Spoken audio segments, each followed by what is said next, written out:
Sveiki, aš esu Erika Žebartovič, Tatsu karate klubo įkūrėja. Karate sportuoju jau 20 metų ir treniruoju 10 sezoną. Kai vaikas užsiriša diržą, jis pradeda kelionę, kuri pakeičia ne tik kūną, bet ir charakterį.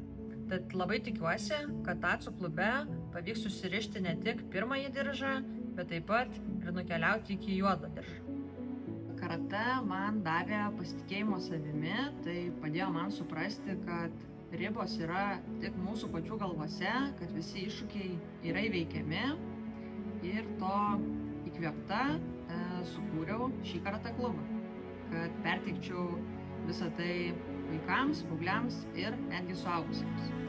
Klubo pavadinimas Tatsu japoniškai reiškia drakonas, o rytų kultūroje jis simbolizuoja išmintį, jėgą ir ramybę.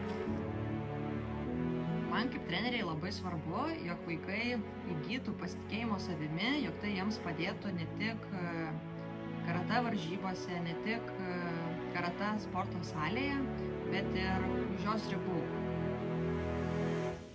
Manau, kad labai svarbu yra buvimas teisingoje aplinkoje.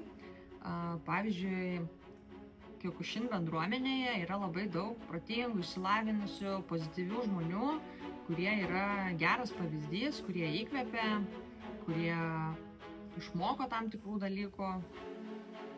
Kyokushin karate moko, kad tikroji stiprybė gimsta per atkaklumą, pagarbą ir discipliną. Kiekviena treniruotė tampa iššūkiu, ugdančiu charakterį ir pasitikėjimą savimi. Tai kelias vedantis į tvirtesnę, sąmoningesnę aš.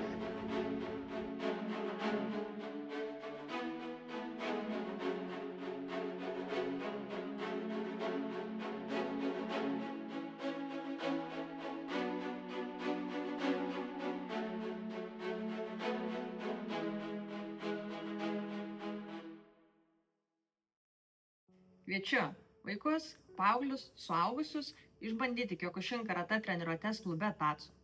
Nesvarbu, ar esi pradedantysis, ar jau turi šiek tiek patirties, prisijunk ir sportuokime kartu. Os!